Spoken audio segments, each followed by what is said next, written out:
Hi everybody, my name is Stephanie. If this is your first visit, this is sort of a little different than my regular videos. If you are a viewer that has been here before and usually tunes in, I normally do sort of an energetic forecast or an oracle card reading on Sundays.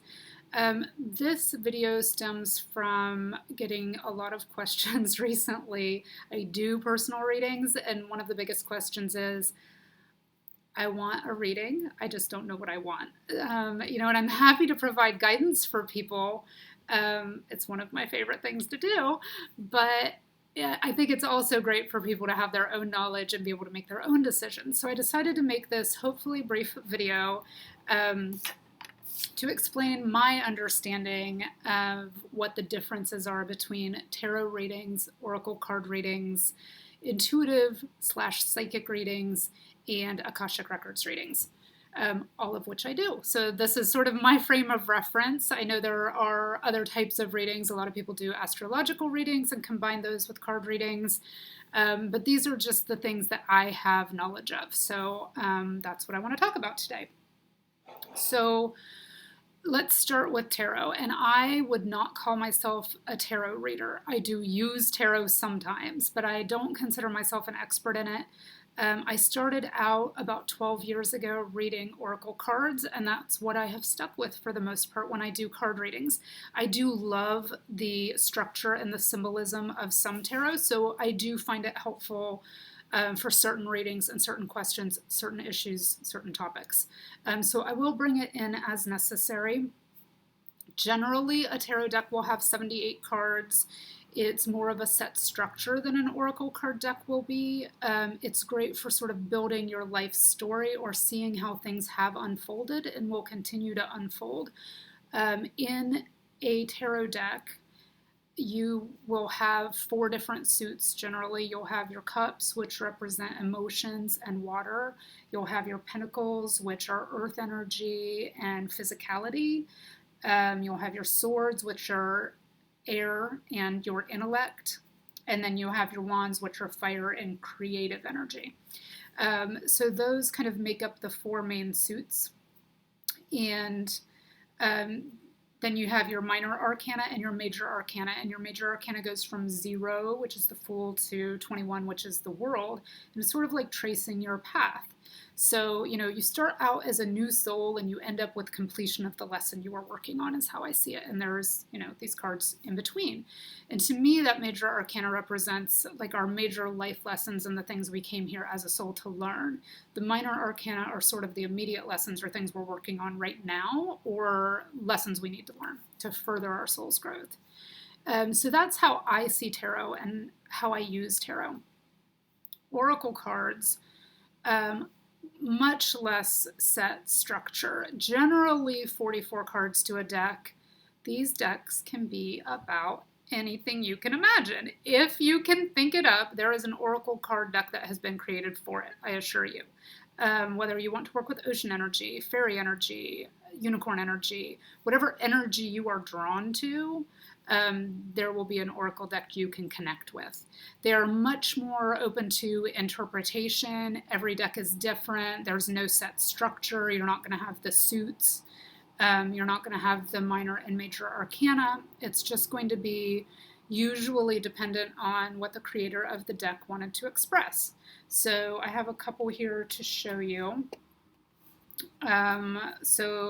Like we have a spirit animal deck that's going to be guiding you to spirit animal energies you can work with. Wisdom of the Oracle. What wisdom can you connect with to answer whatever issue, topic, or question you're dealing with? Advice from guardian angels, sorry. And then, on and on. We have fairies. And we have the Starseed Oracle, if you're a starseed or wanting to connect with that energy. Numerology, and I mean, this is 1/10 of my collection of oracle cards. There is one for any topic you are interested in, and again, much more open to your interpretation and how you want to use it. So, do you just want to draw a card every day for guidance that day? Great, see what comes up.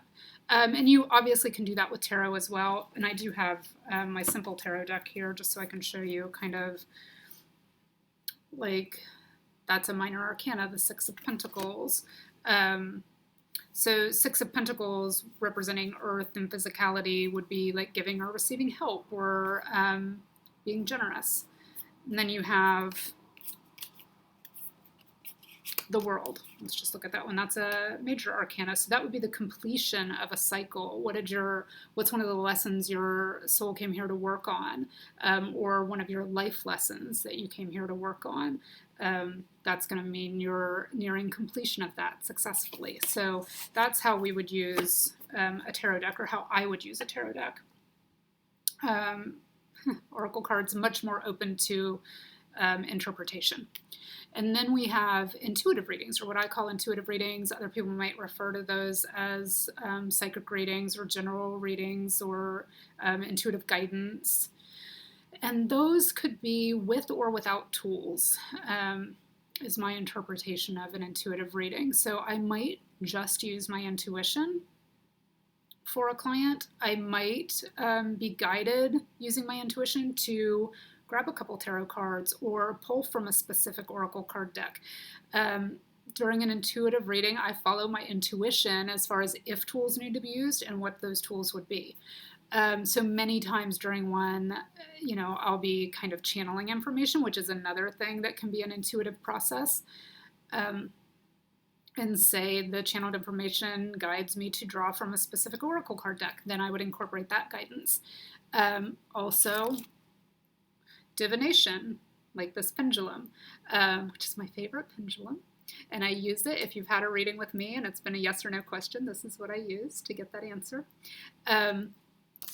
So divination of any kind, whether it's cards or a pendulum, could be used during an intuitive reading. It could just be intuitive channeled information if I'm not guided to go outside that. Really, it's open to receiving intuitive guidance and following whatever guidance I'm given, as far as if tools are used. And then we have the Akashic Records reading, which is, I do Akashic Records and a modality within the Akashic Records called soul realignment. So I do sort of regular channeled Akashic readings and soul realignment using the Akashic Records. That is, the Akashic Records, if you're not familiar with those, are an etheric realm, an energetic realm that houses all of our thoughts, actions, emotions, and energetic imprints from the inception of our soul until this current moment. So they don't extend into the future, though we can see potential futures based on current actions, which is a great thing to do in the Akashic Records, to see how things turn out based on what we're currently doing, or if we would change what we're currently doing, what's our potential future? So we can see potential futures in the Akashic Records, but we can also delve into past lives. We can dive into childhood issues. We can delve into sort of loop patterns that keep us in the same unproductive or negative habits or thought patterns or types of relationships, just behaviors we continually engage in, addictive issues such as I've talked about it in one of my other videos, like binge eating, things like that we can't really pinpoint, and we've done a lot of work on, and still can't really release the whole thing. The Akashic Records are kind of really great for peeling the layers of that energetic onion and getting to the root cause, because sometimes the root cause is not housed in this lifetime. So how do you get rid of it? You have to do that energetically. And the other thing you can do in the Akashic Records is put an energetic intention in for healing of that pattern or issue, so that, then normally in the records, the guides will give suggestions to incorporate that healing in a third dimensional level. So there will always be action steps. We can heal everything we want on an energetic level, but until we assimilate it into our physical bodies, we won't realize that healing potential. So the records are great for giving suggestions on how to heal, and also putting that healing in at an energetic level, so that when we are ready in our bodies to heal, that energy is ready for us to bring in. So that's a very brief synopsis of the Akashic Records. I do also have a video uploaded of kind of a Q&A that I did with another reader and healer that I will put a link to down below, that expands and just kind of asks various questions about things that you can do in the Akashic Records. So that is my take. I'm sure other people use tarot and intuitive readings and oracle cards and the Akashic Records differently than I do, but this is sort of my take on the difference between those readings to help those of you who are undecided or who need a little bit of guidance to decide which type of reading you'd like. I hope this was helpful.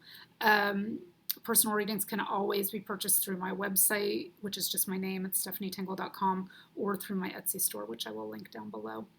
If you have any questions, comment those down below. I would love to chat with you, and I will see you soon.